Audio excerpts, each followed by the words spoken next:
नमस्ते।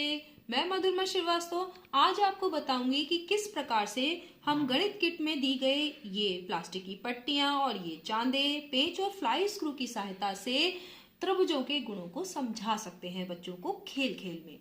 तो हम अभी दो गुण समझ चुके हैं त्रिभुज के कि त्रिभुज के तीनों अंतः कोणों का योग 180 डिग्री होता है और जो बहिष्कोण है, ये बहिष्कोण जो होता है वो अंतः अभिमुख कोणों के योग के बराबर होता है। अब हम इन प्लास्टिक की पट्टियों चांदों की सहायता से त्रिभुज के जो प्रकार हैं भुजाओं के आधार पर, यानी समबाहु त्रिभुज, विषमबाहु त्रिभुज और समद्विबाहु त्रिभुज को समझा सकते हैं बच्चों को। किस प्रकार से समझाएंगे? तो यहाँ पर हम ये देखेंगे कि ये जो हमने त्रिभुज बनाया है वो किस प्रकार का त्रिभुज है। तो चलिए इसकी भुजाओं को और इसके कोणों की माप करते हैं। तो यहाँ पर ये देखिए कि जो ये नीचे, ये जो पट्टी नीचे वाली है, यहाँ पर ये ऊपर की है, ये नीचे की। नीचे वाली पट्टी यहाँ पर देख रहे हैं कि 2 पर कसी हुई है और ऊपर वाली पट्टी भी 2 पर कसी है, ठीक है। तो ये नीचे वाली को अगर हम देखें और इसको ए बी भुजा माने, ये वाली भुजा कौन सी माने? A B. तो ये 2 से ये है नीचे देखिए 21 सेंटीमीटर पर कसी हुई है। तो 2 सेंटीमीटर से 21 सेंटीमीटर के बीच की माप कितनी हो गई? 19 सेंटीमीटर। यानी भुजा अगर ए बी हम इसे मानते हैं तो ए बी की माप हो गई 19 सेंटीमीटर। अब हम इस बीसी भुजा को देखें तो अगर इसमें देखिए यहाँ पर भी ये 2 सेंटीमीटर, नीचे देखिए कि ये 2 सेंटीमीटर नीचे से ये है 21 सेंटीमीटर तक ये भी कसी है। इसका मतलब क्या है कि इस पट्टी की माप, यानी अगर हम बीसी भुजा इसको माप मानते हैं यहां से लेकर यहां तक, तो इसकी माप कितनी हो गई? 19 सेंटीमीटर। अब हम तीसरी को देखते हैं। तीसरी भी ये देखिए 2 सेंटीमीटर और यहां देख रहे हैं 21 सेंटीमीटर, तो ये भी 19 सेंटीमीटर है। यानी भुजा ए बी 19 सेंटीमीटर, भुजा बी सी 19 सेंटीमीटर और भुजा सी ए भी 19 सेंटीमीटर है। तो अब ये तीनों भुजाओं की हमारी माप हो गई और इसको हम एक सारणी में नोट करवा देंगे बच्चों से, भुजाओं की, तीनों भुजाओं की लंबाई को। और अब हम यहाँ देखेंगे कि इन जो अंतः कोण है वो कितने कितने के बन रहे हैं। तो कोण अगर हम इसको 1 मान लेते हैं तो यहाँ पर देखिए कि जो चांदे की जो 180 से 360 वाली लाइन है और इस जो प्लास्टिक की पट्टी है उसकी लाइन ओवरलैप कर रहे हैं और यहां से यहां तक कोण देखिए 0, 10, 20, 30, 40, 50 और ये 60। तो ये 60 डिग्री का कोण बन रहा है। पहला कोण 60 डिग्री का बन रहा है। दूसरा कोण देखिए, दूसरा कोण भी ये देखिए 0, 10, 20, 30, 40, 50 और ये 60 डिग्री का कोण बन रहा है। दूसरा कोण भी 60 डिग्री है। चलिए तीसरे कोण को मापते हैं। तो तीसरा कोण भी ये देखिए 360 पे है। यहां से देखिए 10, 20, 30, 40, 50 और ये देखिए 60 डिग्री। तो ये भी 60 डिग्री का है। यानी कोण 1, 2, 3 तीनों जो कोण हैं वो कितने के हैं? 60 डिग्री के। तो यहां पर देख रहे हैं कि तीनों कोण भी समान है, तीनों भुजाएं समान है। तो तीनों भुजाएं समान है तो ये किस प्रकार का त्रिभुज हुआ?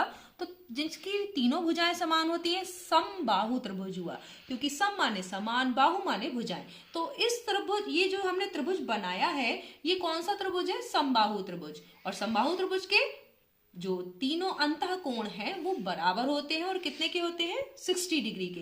तो ये बच्चों को इस तरीके की एक सारणी बनाएंगे, समबाहु त्रिभुज की सारणी। इसमें हम ये इस तरह से मैंने नोट कर दिया है 19 centimetre, A B, B C भी 19 सेंटीमीटर, सी ए 19 सेंटीमीटर, कोण 1, कोण 2 और कोण 3, ये तीनों 60 डिग्री के हैं।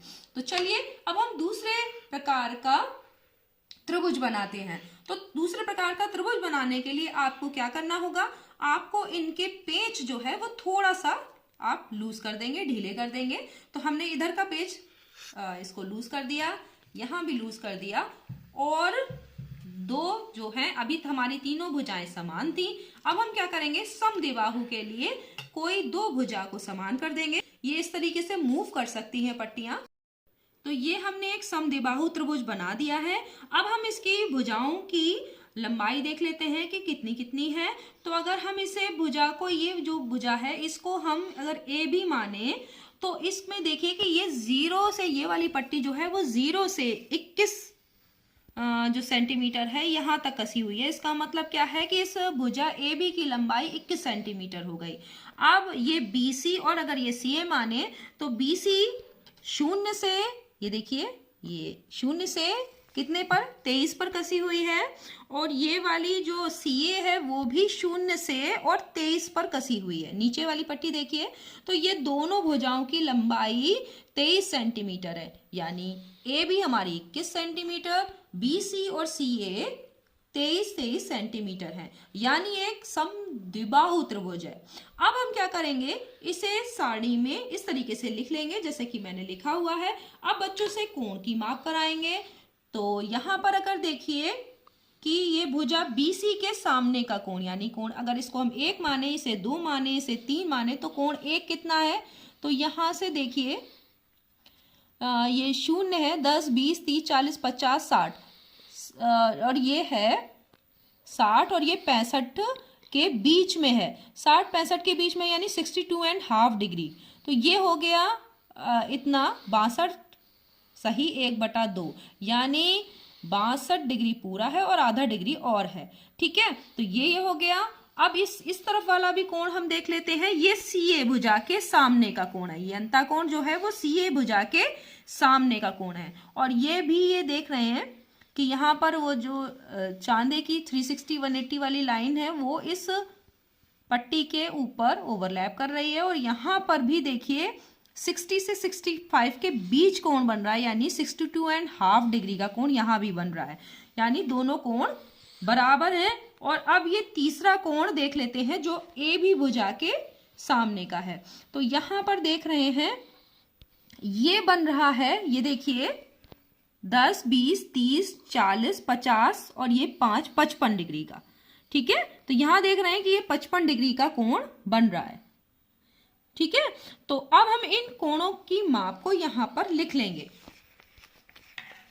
तो अब यहां पर देखिए कि हमारे कौन कौन से कोण थे, यानी जो ये वाली भुजा थी, ये वाली भुजा और ये वाली भुजा, जो दोनों भुजाएं समान थी उनके सामने के कोण भी समान हैं, और जो अलग भुजा थी उसके सामने का कोण भी अलग है। तो हम इनको लिखेंगे, अगर हम भुजा को हमने नापा है, अब हम ये मान लेते हैं यहाँ पर है 62.5 डिग्री और ये भी है 62.5 डिग्री, और तीसरा कोण कितना है, ये है 55 डिग्री। तो आपने देखा कि दो भुजाएं समान हैं। कौन कौन सी भुजाएं समान हैं आपकी? समान भुजाएं हैं BC और CA। कोण कौन कौन से? कोण A और कोण 2, ये दोनों बराबर हैं और कितने हैं? 62.5 डिग्री के। तो समद्विबाहु त्रिभुज में हमने क्या देखा कि दो भुजाएं बराबर होती हैं और भुजाओं के जो सामने के कोण हैं, यानी इस भुजा के सामने का कोण ये और इस भुजा के सामने का कोण ये दोनों भी बराबर होते हैं। अब हमें विषम बाहु त्रिभुज बनाना है अगर, तो हम कोई भी एक पट्टी को, जैसे जो हमने दो बराबर भुजाएं मापी थी, अब हम एक पट्टी को जो है वो पेज को लूज करके और फिर इसको थोड़ा सा खिसका देंगे, और हमने इसको कर दिया 1 सेंटीमीटर पे, तो अब इसकी माप बदल गई है और ये क्या बन गया? विषम बाहु त्रिभुज। पहले 0 पे कसा हुआ था, अब हमने कितने पे कर दिया? 1 पे। तो अब इस पट्टी की माप क्या हो गई? अगर हमने 1 पे कर दिया है तो इस पट्टी की माप हो गई 22 सेंटीमीटर, क्योंकि ये यहाँ पर 23 पे कसी हुई है, और अगर हमने यहाँ 1 पे कर दिया है तो ये 22 सेंटीमीटर की हो गई। और ये वाली जो है वो 23 सेंटीमीटर और ये वाली जो है वो 21 सेंटीमीटर। तो तीनों की माप अलग हो गई और ये क्या बन गया? एक विषम बाहु त्रिभुज।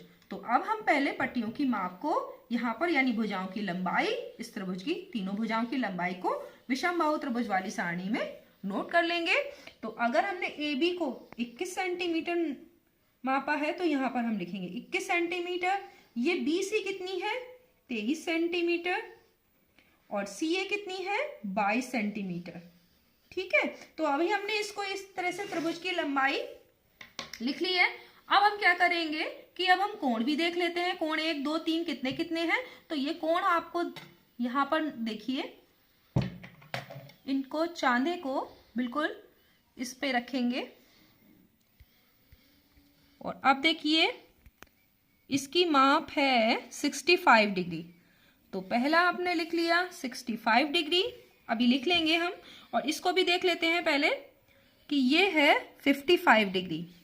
देखिए ये 55 डिग्री है।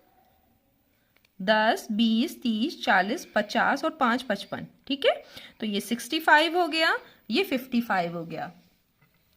अब इसको भी देख लेते हैं, ये कितना है, ये देखिए 60 डिग्री। ठीक है, तो ये 60 डिग्री है। तो अभी हम सब लिख लेते हैं। कोण 1 की माप कितनी थी, 65 डिग्री।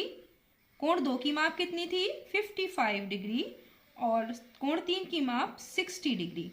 तो इस तरीके से आपने देखा कि अगर विषम बाहु त्रिभुज है, यानी तीनों भुजाएं अलग अलग है, तो कोण की माप भी अलग अलग होगी। तो आप इस तरीके से समबाहु त्रिभुज, समद्विबाहु त्रिभुज और विषम बाहु त्रिभुज के गुणों को बच्चों को बता सकते हैं, खेल खेल में सिखा सकते हैं। आज के लिए इतना ही, धन्यवाद।